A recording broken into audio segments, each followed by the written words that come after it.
with community, and we call you all to be a part of this beautiful movement of loving yourself and healing ourselves and health, eating healthy, and what else? Reducing plastic and all that good stuff. Yeah, you're so inspiring, like all of your videos. I watch you. Thank you for sharing, and thank you for noticing and caring and wanting to go plastic free. Like, I met someone sitting beside me on the Liberate experience. She was like, I'm doing a zero waste February challenge. I'm like, that's amazing. Like, so inspiring that I'm going to hear other people like wanting to make a shift. And as you said, I'm on a mission to go plastic free and really like help the planet and cities and businesses and like create industry level solutions so that we can, you know, make it easier for people to participate in systems. And you definitely are making it easier. Like, just keep doing it, because I know you're inspiring so many people and motivating us and all that. Like, you know, I've been vegan for 8 years now, and even till this day, I'll like go to, you know, Trader Joe's, and there's like plastic everywhere, and then I just always throw everything away, and I'm like, in the back of, it's like in the back of my mind, but because of you, it's like becoming now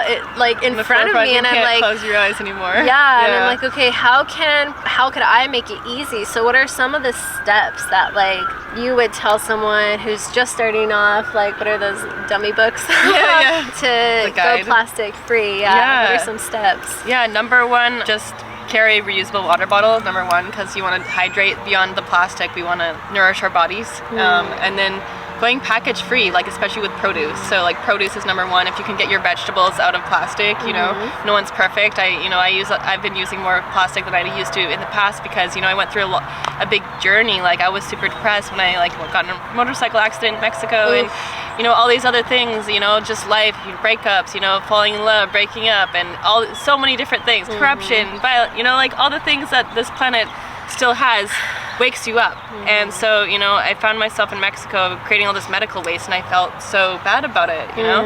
That's why the biggest thing is like non-judgment, and to not judge ourselves where we are. And, you know, like, if you have this weight of the world on my shoulders, I'm like, oh my god, look at all this plastic. But, you know, it's just step by step. We can just take one step, like bringing your own bag to the store, you know, the basic things, and then find your local eco shop. So there's one in Santa Monica, there's a lot in Highland that, like, they're kind of hard to find, but I have been working on creating a database and been interviewing all these inspiring eco entrepreneurs and trying to make it easier for people to shift the market and to buy from local businesses. And so they have all these reusable products, whether that be Bath and Body, you know, all these different things. Soap, you can use a bar soap versus like actually taking your own container and filling it at the store, and then they tear it so you don't have to pay any of the weight of the actual container, and you can bring your own container. Yeah, they're amazing. And there's even making your own soap too. Yeah, you can make your own. Yeah, the biggest things is like cups, you know, all the like single use, like if you're going to an event, like I always bring my own cup. Now that I'm becoming more aware, I'll be like, oh man, I should have, and now that should have is going to turn into actually doing it. It's like planting the seed planting first. The seeds. Yeah. So it's like bottle, cup, bag, straw, utensils, and then container. So container for if you're getting takeout, at least at our events they're really open, so they'll let you bring your own container, versus like a lot of businesses, especially with the pandemic, have like gone to disposables and stuff. But luckily we have like new policy coming out, like so like Culver City just created a new policy for 2023 that all restaurants are required to have dine-in ware. I heard, I think you guys told me. So things like that, like there are like, you know, things like happening, baby.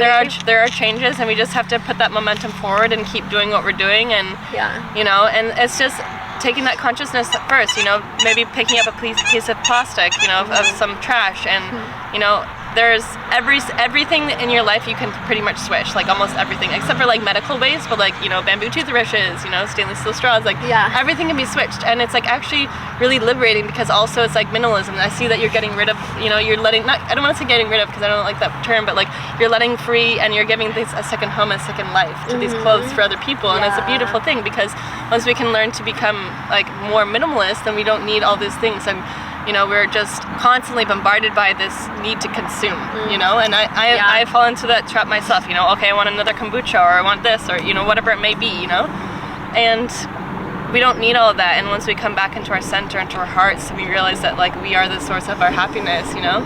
So it's letting that go, and then it's also freeing. Decluttering is like so important, because it actually frees your mind. It is still going. It's still going. We're still here. Yes. We could probably hold it. Yeah, I'm gonna hold it. My car, they're probably tripping on my car, so we'll end this. We'll end this now. But yeah, decluttering is like so important because it like actually frees your mind. You know, I had so much mental clutter growing up, you know, and we still do, but it's energy. So like when you clear your space, feng shui, like letting go of things, and it allows lovingly releasing it, like holding it. And a lot of times we think, oh, we should keep this, we need to keep this, it was gifted to me, this person gave it to me, it was a gift, so I should hold on to it. No, like let go of whatever doesn't spark your interest. If it doesn't make you happy, say thank you and then let it go. I learned that from Marie Kondo. I love that. I love it. So love it and let it go. Yeah, that's why it's easy for me now to just let things go and give it to people, you know, who need it. Nice. Amazing.